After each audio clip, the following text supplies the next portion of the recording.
So moving ahead, we have our next session, which is on lessons in technical writing from Harry Potter, Game of Thrones, and Sultan. Everyone knows Harry Potter? Yeah. Yay, Harry Potter fans. Yeah, we love Harry Potter, yeah? Game of Thrones? No. Yes. Oh, I like that, Bob. Alright. And Sultan? Salman Khan? Yeah. Didn't like it. Oh, nice, sweet. Okay, so Jonaki is going to be presenting us with these things, and I'm really excited to know what is it all about. So she has 10 plus years of experience. You know, when I was just asking her, can you give me your introduction? She's like, I just have like 10 years of. I'm like, you're acting so modest. You're like 10 years, okay? You know, we're like the poor people who has like 2 or 3 years of experience. We're like the poor people having 2 or 3 years of experience and surviving. So she's a technical editor, by the way. So you know who to catch. And she works for Karen's Design Systems, which is in Noida. And she conducts various workshops over there. And she's also been a guest lecturer at IIT Delhi. So big round of applause for her, please. Thank you so much. Last session of the conference, so big round of applause for the organizers. And she even threw in a free catwalk. Okay, so you kind of took my questions away. That she asked how many people have seen Harry Potter. Almost everyone has read the books, and Game of Thrones, and Sultan. Sultan is an Indian pop, just to tell you, it's a super hit. It came out this year. So good, because I'm going to ask questions. Okay, so let's start. So as Minnie said, this is lessons in technical editing from Harry Potter, Game of Thrones, and Sultan. So this is obviously not a typical presentation. Hence this picture. We are going to sort of think out of the box, and first of all start with the importance of words. Bob had a very interesting session where he talked about words and how they have different meaning and the impact, so something of that sort. Then we're going to talk about from words to technical communication, because words could be any sort of communication, but we are focusing on technical communication. Then the role of a technical editor. I'm the only technical editor in my company, and I think the only technical editor in this conference. So a lot of people ask me, what does a technical editor do? I face the same question that you mentioned. And the reality check, challenges versus the idealistic picture. Out of the box lessons from these movies and TV series, and finally a summary. So the key objectives are self-explanatory. I will just give a moment to read. Basically, we all work with complex projects. We are all obviously using communication skills, and hopefully after this presentation, we will have a bit more of an idea about technical editing and improve our skills.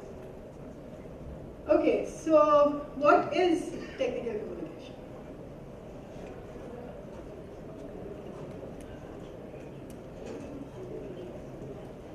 Anyone? We are here for Society for Technical Communication. Bob, I need to borrow some chocolates from you. Yeah, oh wait, I got it. Oh, good. So what is technical communication? What is it? Yeah.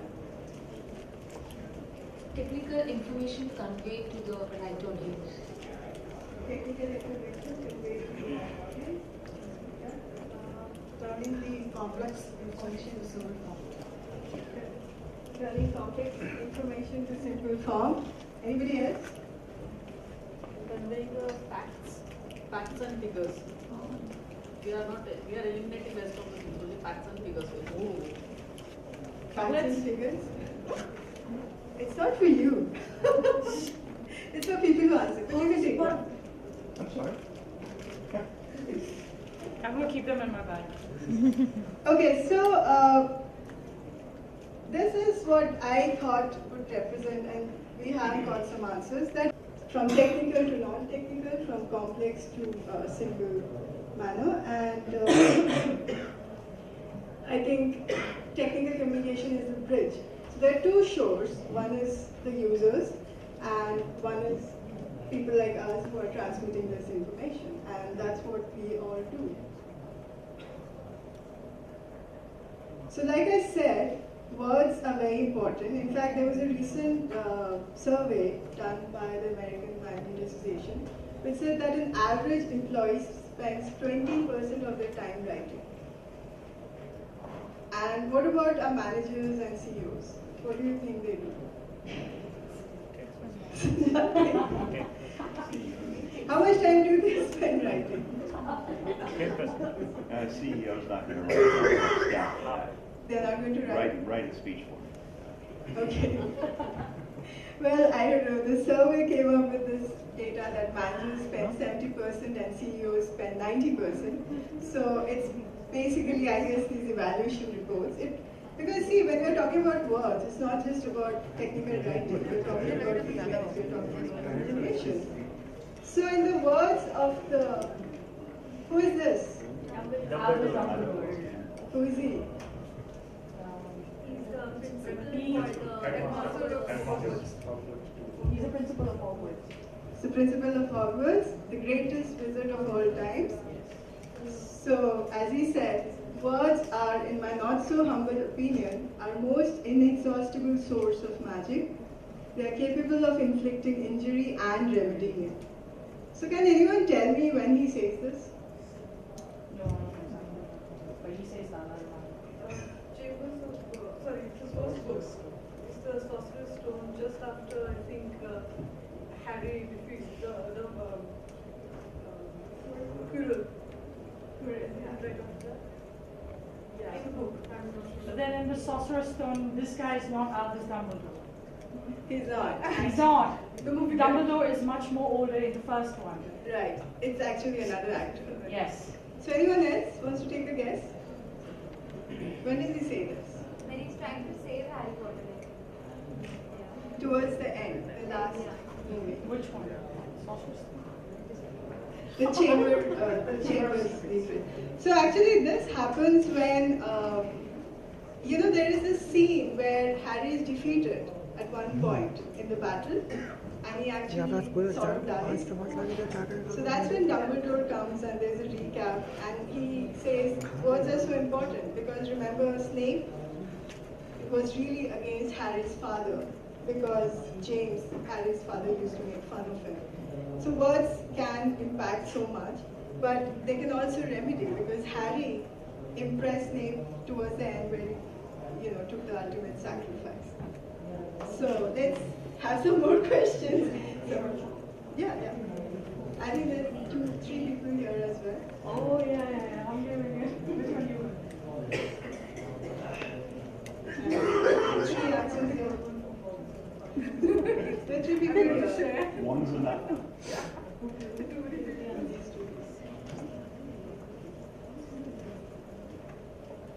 Okay, so now that we've spoken about technical communication and we've sort of gone through Harry Potter and why words are so important, let's come to what an editor does. So, any guesses? What does a technical editor do?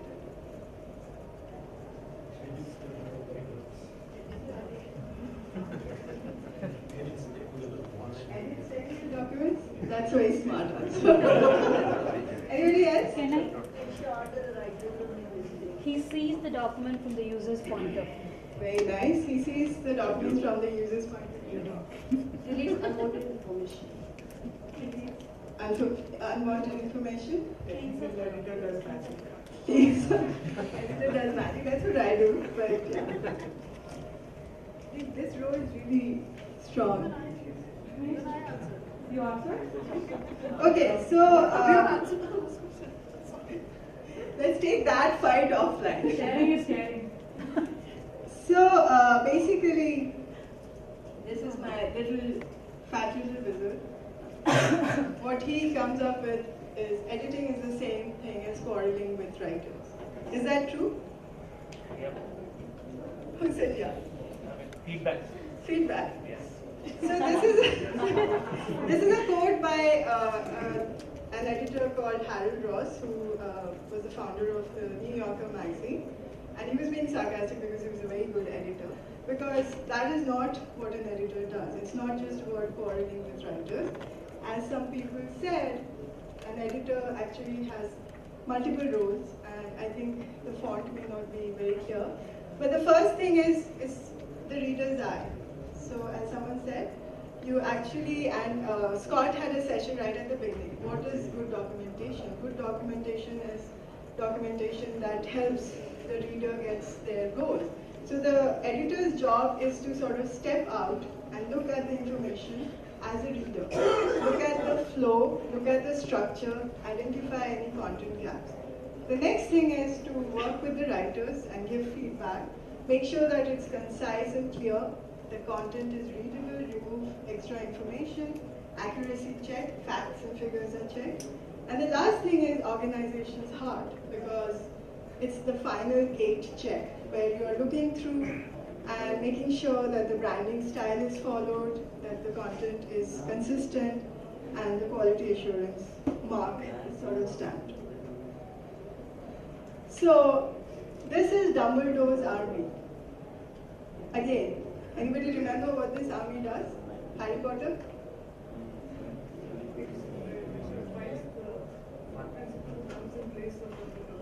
Right. It's in the Order of Phoenix when the evil forces had overtaken Hogwarts. So Dumbledore, actually these are all the young students, and they all got together and they found Horcruxes and they fought the evil forces. Not that we are fighting any evil forces as technical writers and editors, but we can draw an analogy that, let's say these are the R&D engineers, there's a product engineer, there's an application engineer, there are 3 technical writers, and last but not the least, I'm Harry Potter, I'm the technical editor. So ideally, what I'm going to do is create content which is clear, concise, and correct, right? So this is the ideal world. We're all working together and we're creating this awesome content. So what happens in the real world? What are some of the challenges? You mentioned some. Yes. So, as I said earlier in the previous session, when we face a real challenge when it's like where our deadline is really nearby and the engineers just get up in the middle of the night and they're like, you've not done a good job, right? And they say, okay, the documentation is not up to par, and then it's again the manager call and stuff like that. So those things are quite common. And apart from that, what usually, I think the biggest challenge is faced when you are made to do things as again, which is very close to the deadline, and you are like, it has such a pressure, and you want to make it perfect, but then what do you end up doing? You end up making a lot of mistakes, blunder. Even though you are very good, you know what you're supposed to do, but what happens in the end is a blunder. So it's like pressure that way. So a lot of pressure, a lot of, you also mentioned this question that what does a writer do? You know, sometimes everybody keeps asking. I have heard comments like, who really reads the stuff you guys write? Anybody else? What is happening in the real world? See here, the technical team doesn't give much feedback. They say, oh, your document is perfect. Everything is fine, looks fine. And when I send it to my architect or to my editor, oh my God. That's when I get all the comments. So basically they are not really reading it. They think, okay, they speak their technical language, right? Yeah. According to them, the document is fine. She is like, whatever the keywords, I see them, okay, she has completed the document. Oh, looks fine. Just scan through the doc and find, okay, these things are there, it's okay. Fine, Good. Yeah, the procedure is right, step by step is there. They can install the product, we're done. Not Yes. even always the case of the procedure, the steps are all there. The The real comments I get from architect and editors most of the times. sometimes peer. Sometimes, Sometimes yeah, when I peers. get a peer review, they give good feedback. Yeah. Anyone else? Okay, so there's pressure, there's not enough feedback, there's feedback but it's very quick, and there's this ego thing. So, this is a reality check. Everyone knows these characters, right? Game of Thrones, right?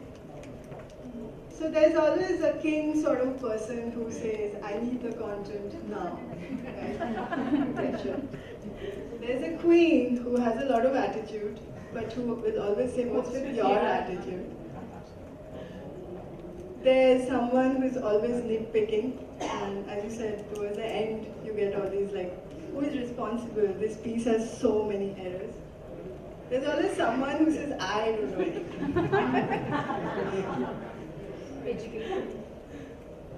As you said, what do these writers know, right? Why is no one responding?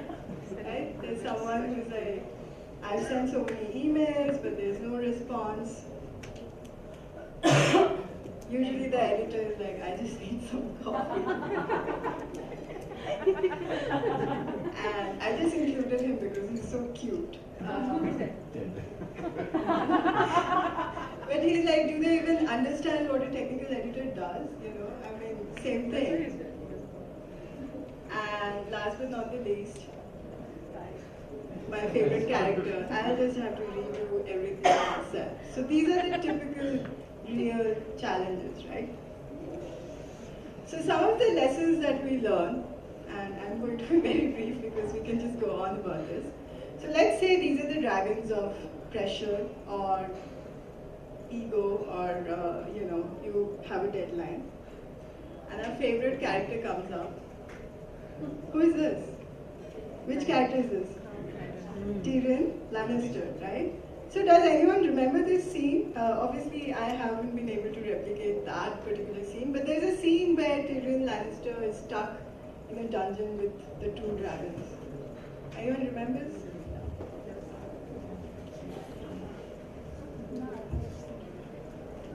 Basically, the others don't know how to deal with the dragons at all, and he says that dragons are very intelligent creatures. You shouldn't, you shouldn't be afraid of them.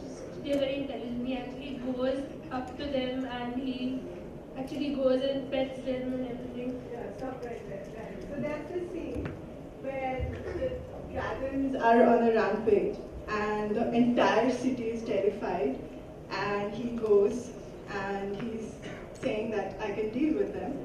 But he has to really think about it, and that is lesson number 1. Think from the perspective of the audience. Right? So your audience could be dragons, and it's a very scary situation, but you have to think of the right word. So in this case, he says, I'm friends with your mother.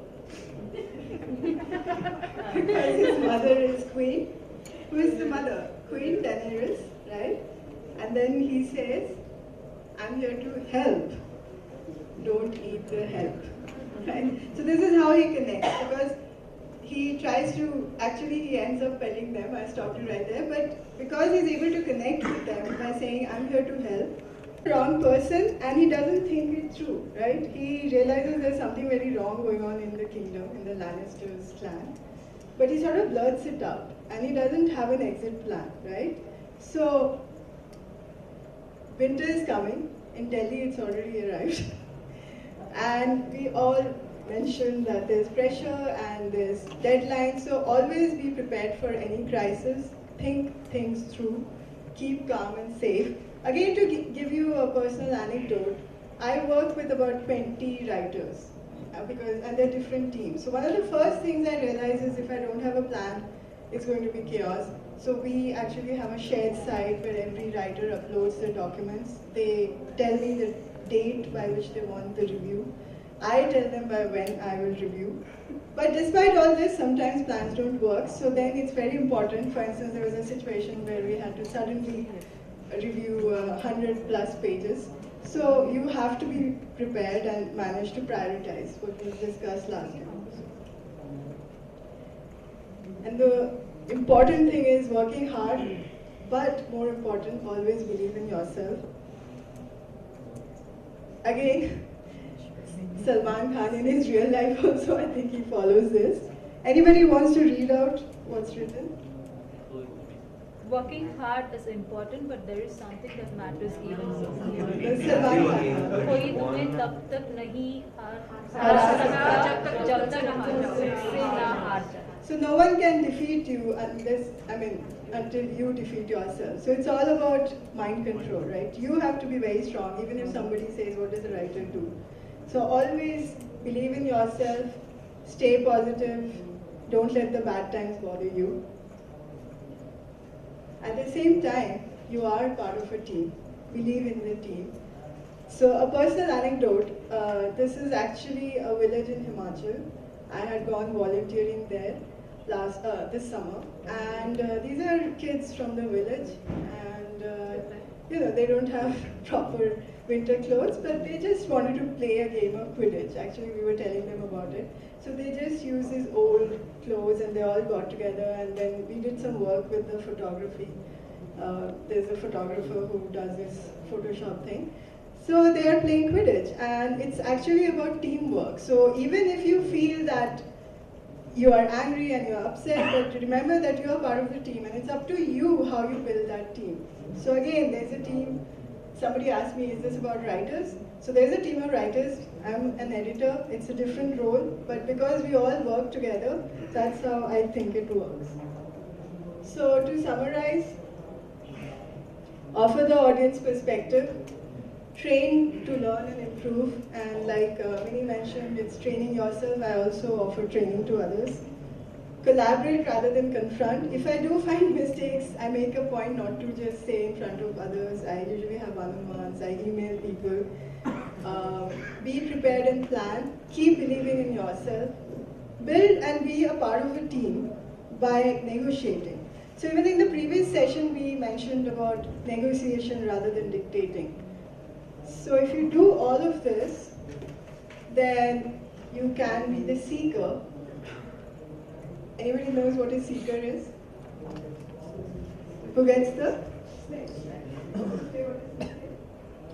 It's the special key that one has to see, and then catches it with So this is the game that's so popular in Hogwarts. And the seeker is the one who actually manages to get the snitch. That's the little ball at the front. And that has the maximum 150 points. So if you do all of these things, I can guarantee you that you will be the seeker and you will score the maximum points. That's all from me. Thanks a lot. Awesome, yeah? So, I still have a baby Ruth.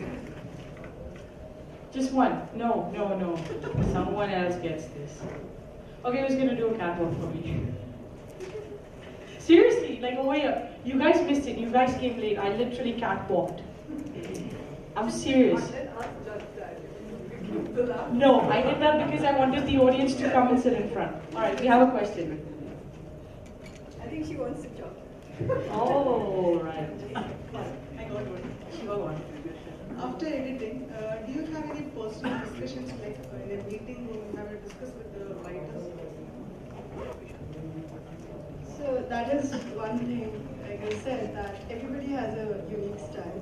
And I realized what style people write in. And what I do is I usually have one-on-one meetings, or so typically that shared site where people upload documents, I give comments within the document. And then they get back to me saying they're agreeing or they're disagreeing. If there's something I still want to discuss, we have an online discussion or one-on-one discussion. So there's usually 2 rounds of review, and then the document is final. And I've made it very clear right from the beginning that the content is the writer's responsibility. Because I think it's important that they should know that I know my boundaries. I'm sort of like a consultant, I'm giving them advice, but I'm not treading into their territory. So ultimately, it's their responsibility, it's their baby. And I think hopefully that works. Yeah, I check one round, but then the final responsibility remains there. So if they haven't implemented, then I can't force anyone. So I tell them my reasons, we have a discussion. if they still persist and say this is why I'm doing it, or sometimes these are legacy documents and it will take a lot of effort, then I say fine, let's do it in the next round. So we also have quality checks, but that's a different topic. So. Okay, so you're a technical editor, like so you come at the point when you have to edit something. So I'm not sure what your background is with regards to software. So if the technology keeps on changing, how many times do you or on what stages do you involve the SMEs? Because writing is done by someone else. Obviously they will get in touch with the SMEs. But when you are editing, well, first or the second level draft will come to you, right? So at how many levels do you involve the SMEs? Because in case you need to understand the topic, the technology might be quite new. So actually in our company, the content is sent to me when it's being sent for the final technical review. Yeah. So it's not the first level, it's actually the second level where I come in. If I still don't understand anything, and I do have a computer science background, but still, as you said, this is a very niche product. So I have also taken training. Virtuoso is a product, so I took a training in Virtuoso. But even then, because let's say there's a process or a procedure, and I'm not able to understand from the way it's written what is actually happening, then they demonstrate, the writers demonstrate. If it's still not clear, then we pull in the R&D. I also work with R&D people on application notes, so there I work with them directly. I think, I don't need mic. I think it is the writer's responsibility. The editors ask the questions to the writers have to communicate or interact with the SMEs, and they have to go back with the answers. Right. It is not the editor's responsibility. Yeah, because otherwise I wouldn't be able to review for so many people, because obviously every writer is very experienced and they know their product very well. So I tell them these are the questions, they get back to the PE or the R&D. If I still don't understand, then sometimes I'm copied in the emails. But Yes, copying is fine, but the but it's their responsibility. Yeah, we not directly work with it. I have a very basic question actually, like who is a technical editor exactly? Like in our case, means in my organization we don't have a technical editor. Means normally it is reviewed by the fellow technical writers, maybe a peer technical review, and then it is done by the developers. So is developer a technical editor, or is it like a technical writer itself is a technical editor? So in our company, so actually there was a team of technical writers and technical editors in the US, but like many other cases now it's mostly based in India. So I'm the only technical editor right now. So it's a separate role. So the writer is the one who is actually working with the product and with a very specific subset of the product sometimes, because the product may have different subsets and functionalities. The editor gives, like I mentioned, it's like, it's a lateral sort of thinking, because the writer is working on the niche. So I'm looking at, okay, so this writer is following this style, but some other writer is following a different style. So then I say there's an inconsistency, and I've created templates to make sure that it's consistent. So it's maybe a different in our role. case, like maybe it's any technical writer who does the review of the product, that can be also considered as a technical editor. Yeah, but the skill sets are a little Sounds different. like it. I was just agreeing. Any other questions?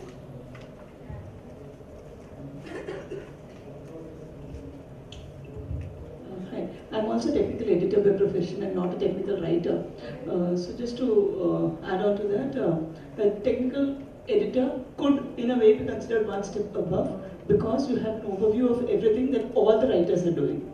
So technical editor would probably check for language, consistency, accuracy, flow, okay, to ensure that the same standards are followed across, to set the standards for them and to ensure they're following those standards, and basic editing in terms of language, because every single person speaks a different language, a different way of expressing things, right? So technical editor can bring in that consistency across. So if a sentence has to be written in a particular manner, it's only an editor who can decide how that needs to be written. Of course, you have your style guides, so you might choose to only follow the Microsoft manual of style, for example. It's there. But who checks whether it's really being followed or not? In most cases, that it's the editor who can play that role and ensure that kind of consistency in accuracy, flow, etc., to ensure that the standards are being followed. And I'd like, is it on? I'd like to address something that you said and see what your opinion is. You said that the editor sets the style, and in my organization, I absolutely refuse to set the style. I think the writers that work with me should be setting the style, and I just make sure that they're following them. I ensure that the styles are consistent because people come up with different ways of writing and different styles of writing, so everyone comes up with their suggestion. I put it down together and decide on one style that needs to be followed by everybody and get their consensus on it so that they're able to follow it as well. But maybe we have a style guide. To answer your question. That's not me setting the style. That's Yeah, really yeah. So we have a style guide that's been there since 2004, and so I'm not setting the style, but it's a combination of what she said and what you said, that I go through the documents and I say it's not following the style guide. If there's a new word, for instance, then I do research and I say I've seen that most technical documents are following this. This is the way the word is being spelled, for instance. So I'm setting it in that sense, but mostly it's the writers who have already set it. I'm checking. But if there's a query, then I do the final answer. Just an added question, like if we see like whatever, as I asked you previously, like we are technical writers, what we do is also, I think it's more similar only, like we try to check for the consistency across and whatever the styles we are, all the technical writers are following, we check that only. So what do you feel like, what is the extra skill set we should have in order to be the technical editor? Like the difference between these two. Let's just so I think that when you are a writer, then you know your tool very well, right? So that is a skill that I may not have as the editor. But in terms of the language, I think I have a better grasp. So I'm coming more from language, I'm coming more from the reader's perspective. Right? So I'm saying that you may think this is correct, but my suggestion, and here I'm very careful not to say you should do this. Like I said, rather than confronting, I say my suggestion is that you could make it shorter. So as a writer and an editor, it's a very subtle difference, but it is there. Because, and also, I don't know how many people you have in your team, but I'm working with 2 teams, and there are 20 people, and they're different teams. So they're different products. So I'm bringing in that as well. I'm not working with one specific product. So that's. And I've seen sometimes they rewrite the content when they edit or when they so do architectural, but not, I mean, Bob does not do that, but people do that, I've heard. But why do they rewrite it? Ask questions and get the writers write it. Why do you want to rewrite it? Like Scott mentioned that his editor would say clunky, question mark. I don't do that. No, in the first, I think, session. The very first session, the keynote speech. So what I do is, I would say this is not clear, suggested rephrase. Because again and again I'm saying, it's the writer's responsibility. I'm not going to go in and say, lay down the law, but I am giving advice. I'm saying this is not making sense. And I'm looking with a fresh eye. Because you are too involved. It's your own writing. It's your own baby. Yeah. So that's why I encourage, like, they asking questions and I rewrite the content. Yeah. So the ideal way, which most of the time you follow, is I suggest this can be rephrased. This is not clear. Give me hints, but don't rewrite it. Yeah. Okay, I think we should probably end it. Yeah. All right. Thanks a lot, everyone. Thank you. Wait, don't go. I still have paperwork. Who wants to win it? You do? Okay, what will you do for us? We can give to the speaker. I can give it to the speaker? Yes. Yes. Okay. I didn't think of it. Wait, I have to give the memento also. So, let's give a huge round of applause to Jonaki for such a wonderful session.